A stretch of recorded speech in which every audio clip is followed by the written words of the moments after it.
नमस्कार, आप देख रहे हैं नेशनल लाइव। जैसा कि जान रहे हैं कि बिहार पंचायत की चुनाव संपन्न हो चुकी है और कुछ दिनों में वार्ड पार्षदों की चुनाव होनी है, पटना नगर निगम की चुनाव होनी है।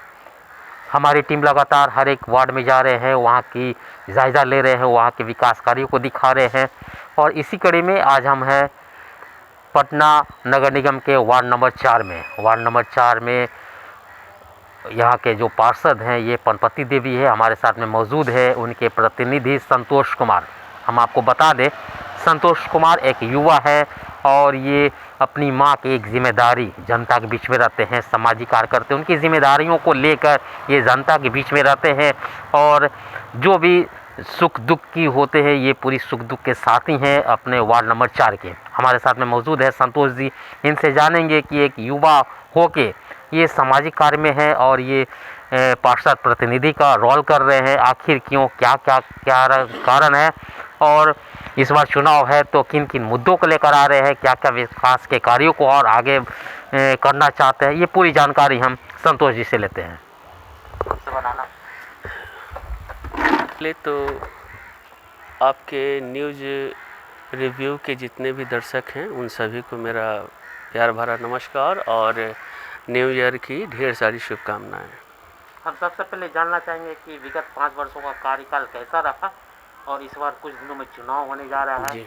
किन तैयारियों के साथ आ रहे हैं, किन मुद्दों को लेकर आ रहे हैं, ये पूरी जानकारी। देखिए, वार्ड तो बहुत पिछड़ा हुआ था तो कुछ हद तक इसको पटरी पे लाने की कोशिश हमारी रही। इन 5 सालों में हमने बहुत ऐसे कार्य हैं जो किए। सबसे पहला काम हम बताना चाहेंगे कि हमारे वार्ड में पानी की बहुत बड़ी समस्या थी।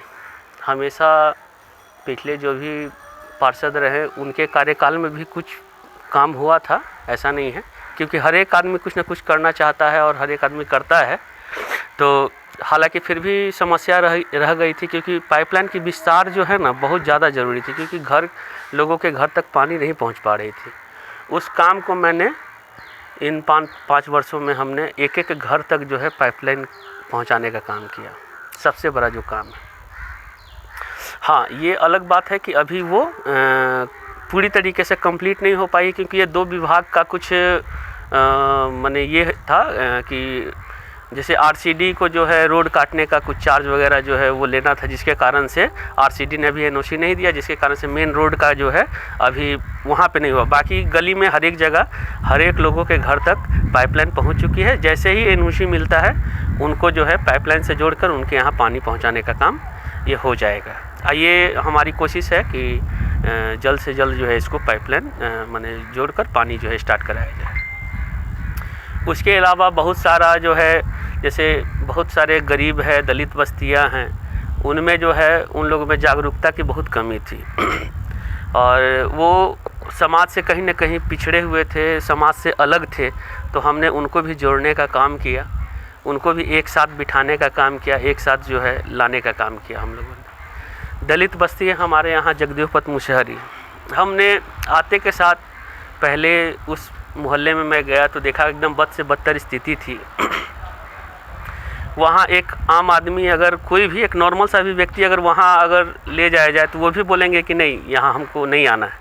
तो अच्छे लोग तो जा ही नहीं सकते हैं। मगर आज के डेट में वहाँ पर जो है सबसे पहला समस्या था नाला रोड और उससे भी बड़ी समस्या थी पानी की। तो मैंने उस समय तो पाइपलाइन विस्तार नहीं हुआ था, मगर सबसे पहले जो है समरसेबल का जो है समरसेबल करा के उन लोगों को पानी मैंने देने का काम किया। एक अहम सवाल हम आपसे लेना चाहेंगे कि विगत 5 वर्षों में 2 टर्म से अभी कोरोना काल चल रहा है जी, तो कोरोना काल में आपका क्या अनुभव रहा अपने वार्ड में? देखिए, कोरोना काल में अनुभव तो बहुत बुरी रही, इसलिए क्योंकि हमने देखा लोगों को भूख से मरते हुए, मैंने देखा भूख से तड़पते हुए लोगों को, रोज़गार छीनते हुए हमने देखा कि लोग किस तरीके से जो है अपनी रोज़गार को जाते हुए परेशान हो रहे थे।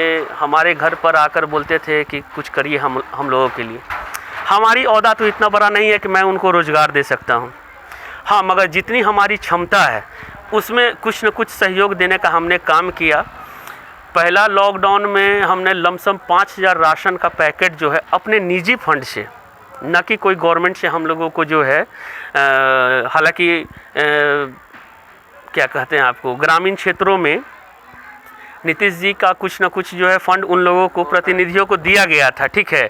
मगर वार्ड क्षेत्रों में जो भी नगर निगम की क्षेत्र थी, किसी भी पार्षद को जो है 1 रुपये की फ़ंड जो है गवर्नमेंट ने नहीं दिया। उसके बावजूद हमने अपने निजी फंड से जो है, हमारे कुछ मित्रगण उनके सहयोग से हम लोगों ने आपस में चंदा इकट्ठा करके हम लोगों ने वहाँ तक मदद पहुँचाने का काम किया। राशन का एक पैकेट तैयार किया और उन लोगों को हमने देने का काम किया। जागरूकता के लिए क्या किया आपने? ये तो रहा। देखिए जागरूकता के लिए, देखिए सबसे पहली बात कि लोग जागरूक भी हो जाएंगे अगर भूख न लगे तो, ठीक है। अगर मान के चलिए हमारे पेट में अगर अन्न नहीं है और हमारे घर में बच्चे, हमारी पत्नी भूख से तड़प रहे, उस समय हम ये नहीं देखेंगे कि जागरूक क्या होता है, ठीक है। नहीं तो लॉकडाउन का पालन हमको भी करना आता है। लॉकडाउन में करना क्या है, घर में आराम से बैठना है, यही है ना। मगर घर में सिर्फ बैठने से काम नहीं चलेगा। वैसे लोगों को भी देखना पड़ेगा जिनके यहाँ घर में राशन नहीं था, कि राशन नहीं था, उनको रोड पे आना मजबूरी थी, तो वैसे लोगों को कहते थे कि भाई लॉकडाउन का पालन नहीं कर रहे हैं। वो कहाँ से करेंगे लॉकडाउन का पालन? आप उनके यहाँ सही से भोजन का व्यवस्था कर दीजिए, उसके बाद सारा कुछ कर दीजिए। क्यों वो रोड पे निकल के जो है लॉकडाउन का जो है ये करेगा?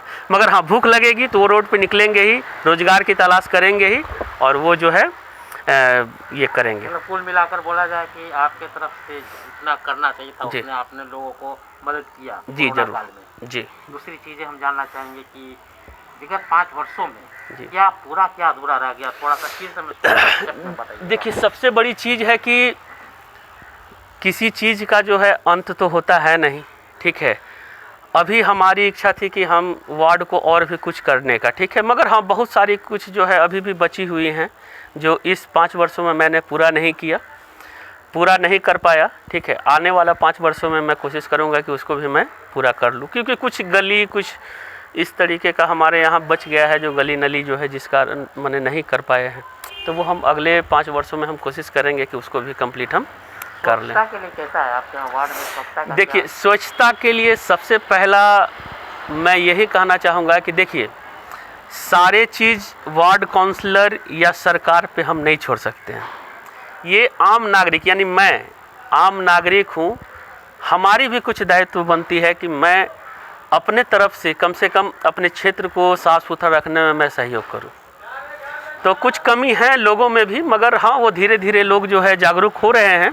हालांकि पूरी तरीके से तो अभी नहीं कह सकते हैं कि जागरूक हो गए हैं, क्योंकि अभी भी क्या होता है कि डोर टू डोर की गाड़ियाँ जाती हैं और वो क्या करते हैं कि उसमें कचरा नहीं डालकर जब वो गाड़ी चली जाएगी तो फिर वो ले जाकर किसी न किसी कोने में ले जाकर वो डंप करते हैं, ठीक है। सवाल और हम लेंगे। आप एक युवा हैं और आपकी माता जी हैं, तो आप युवा होने के नाते आपको कुछ बिजनेस या कुछ नौकरी कुछ सर्विस में होना चाहिए, लेकिन ये सामाजिक कार्य में आप लगे रहते हैं, कैसे प्रतिनिधित्व करते हैं आप वहाँ के कार्यों को?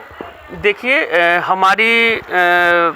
हमारा अपना बिजनेस भी है, मैं बिजनेस भी करता हूँ, और उसके साथ साथ क्योंकि माँ का एक सपना है कि जो भी गरीब हैं, पिछड़े हैं, क्योंकि मैं भी एक गरीब परिवार से ही जो है आज यहाँ पहुँचा हूँ। कहाँ से आपको प्रेरणा मिलती है कि हम सामाजिक कार्य करें? देखिए ये प्रेरणा जो है कहीं आपको बाहर से नहीं मिलता है। अगर मैं कहूँ कि मुझे कहीं बाहर से ये प्रेरणा मिली तो ये कहीं ना कहीं गलत होगा, क्योंकि ये प्रेरणा आपके घर से, आपके परिवार से, आपके जो पूर्वज हैं उनसे मिलती है, ठीक है। तो कहीं ना कहीं हमारे पूर्वज जो है उस समाज सेवा से जुड़े हुए शुरू से जो है वो समाज की सेवा किए, इसलिए आज मुझे जो है उन्हीं लोगों से प्रेरणा मिली, तो मैं आज लोगों के बीच में जो है सेवा करने का जो हमारा ये भाव है बस उन्हीं लोगों से मिली है मुझे। तो कैसे अपने लिए कैसे टाइम निकालते होंगे, अपना कुछ बिजनेस वगैरह, तो कैसे देखिए समय निकालते हैं? समय तो किसी के पास आज के डेट में है नहीं, ठीक है, मगर हाँ उसी में से कुछ न कुछ समय आपको निकालना होता है। तो मॉर्निंग का जो कुछ समय हम वार्ड के जनता के लिए जो है निकालते हैं, यानी सुबह का जो समय होता है, सुबह में 6-7 बजे से जो है लोगों का सेवा हम 9, 10, 11 बजे तक जो है लोगों के बीच में रहते हैं। किसी के यहाँ जाना हो आना हो तो या कोई भी काम होता है उसके लिए अपने स्तर से, अदरवाइज स्टाफ जो है हमने उसके लिए रख रखा है, अपना ऑफिस एक डाल रखा है कि जो भी जनता का काम होगा वो डायरेक्ट वो अपने ऑफिस में जाएंगे, वो अपना काम कराकर, और चूँकि माँ तो घरेलू गृहिणी है तो वो अपने घर पे ही रहती है, तो ज़्यादातर जो है उनकी सेवा में हमेशा दिनों भर लगी रहती है। एक सवाल और हम जानना चाहेंगे, अभी जो फिलहाल भी चल रहा है श्रम कार्ड, आपके यहाँ कितना वो सबसे से कितना पूरा हुआ है? लोग कितना जैसे ई श्रम कार्ड जो है अभी हमारे ख्याल से लगभग हमारे वार्ड में हमने अपने स्तर से लमसम वही 2000 के करीब में अभी ई श्रम कार्ड जो है हमने लोगों का जो है अभी तक बनवाया। अभी भी काम वो लगा हुआ है, आज भी जो है हमारे यहाँ ऑफिस में कैंप लगा हुआ है, कंटिन्यू जो है कैंप हो रहा है। और बहुत सारा जो है कि काम, जैसे जीवित प्रमाण पत्र हो गया, जैसे ये सारे लोगों का जो है काम होते रहता है ऑफिस पे कंटिन्यू। रिसेंटली में जो अधूरे कार्य है उन किन कार्यों को भी पूरा करने वाले हैं? देखिए, सबसे बड़ी बात जो है ना, हमारे यहाँ क्षेत्र में जो है एक भी कहने के लिए तो है, मगर उसको हम एक में भी काउंट नहीं करेंगे, क्योंकि हमारे यहाँ पार्क की बहुत कमी है। हमारे क्षेत्र में लोगों को स्वस्थ रखने के लिए कहते हैं कि योगा करिए, व्यायाम करिए, टहलिए, तब जाके आपका स्वास्थ्य सही रहेगा। तो लोगों को उसके लिए कोई एक पर्टिकुलर एक स्थान होना चाहिए जो हर एक क्षेत्र में होना चाहिए। हमारे यहाँ भी है, मगर उसको क्या किया है, कुछ जैसे आपका ये जो है वेटनरी जो है, उन्होंने उसको पूरी तरीके से कैप्चर करके लोगों को जो है कहने के देखने के लिए आप जाइएगा ना, तो वो देखिएगा कि खेल मैदान जो है मगर उसमें ताला जड़ा हुआ रहता है, ठीक है, उसमें आम लोगों की एंट्री नहीं होती है। यहाँ तक कि जो मान के चलिए बच्चे आगे जॉब की तैयारी करनी होती है, उनके लिए भी अगर उनको कहा जाता है कि आप इसको खोल दीजिए ग्राउंड को, जो बच्चे कम से कम अपने प्रैक्टिस करेंगे, दौड़ेंगे, फिजिकल की जो तैयारी होती है वो करेंगे, उसके लिए भी उनकी इजाज़त नहीं होती। तो ये सब कमियां हैं जिसको हम आने वाला 5 सालों में हम चाहेंगे कि सरकार के पास ये मैं मुद्दा रखूं कि भाई हमारे यहाँ भी एक पार्क होना चाहिए जहाँ पे लोग जो है अपनी ये इन सारी चीज़ों को वो पूरा कर सके। एक बस आखिरी एक संदेश हम लेना चाहेंगे, अपील लेना चाहेंगे कि कुछ दिनों में चुनाव होगा, तो अपने वार्ड के जो लोग हैं, जनता के लिए आप क्या संदेश देना चाहेंगे, क्या अपील करना चाहेंगे आप? देखिए, मैं वार्ड की जनता से यही अपील करना चाहूँगा कि आप एक ऐसे प्रतिनिधि को चुनें जो आपके लिए हमेशा खड़े रहे। ऐसा नहीं कि आज एक चुनाव है, आज मैं बोल रहा हूँ कि आप मुझे दीजिए, मैं अच्छा प्रतिनिधि हूँ, मुझे आप चुन कर ले आए, नहीं, कोई ज़रूरी नहीं है। आप ये देखिए कि आपके लिए अच्छा कौन कर सकता है, आपके लिए कौन हमेशा खड़ा रह सकता है। 5 साल आपकी सेवा के लिए जो आपके लिए खड़ा रहे, हर एक बात को सुने, एक बार में फ़ोन उठाकर आपसे बात करे, तो वैसे प्रतिनिधियों को आप चुनें और चुनकर जो है एक अच्छे स्वच्छ साफ सुथरे छवि वाले को जो है आप वहाँ पे भेजें। जी, कोरोना काल के लिए एक संदेश चाहेंगे हम आपसे? कोरोना काल के लिए मैं वार्ड की जनता को यही कहूँगा कि जो सरकार की गाइडलाइन है उसको आप फॉलो करें और मास्क लगाएं, सैनिटाइज वगैरह का यूज करें और दूरी बनाकर रखें। कोई भी ऐसा स्थल पे जाए तो कम से कम अपने आप को उससे अलग करके रखें। बस इसी के साथ हम पूरे वार्ड वासियों को नए साल की बहुत बहुत हार्दिक शुभकामनाएं, मकर संक्रांति की, आने वाले 26 जनवरी गणतंत्र दिवस, उसकी भी बहुत सारी ढेर सारी शुभकामनाएं मैं देना चाहूँगा।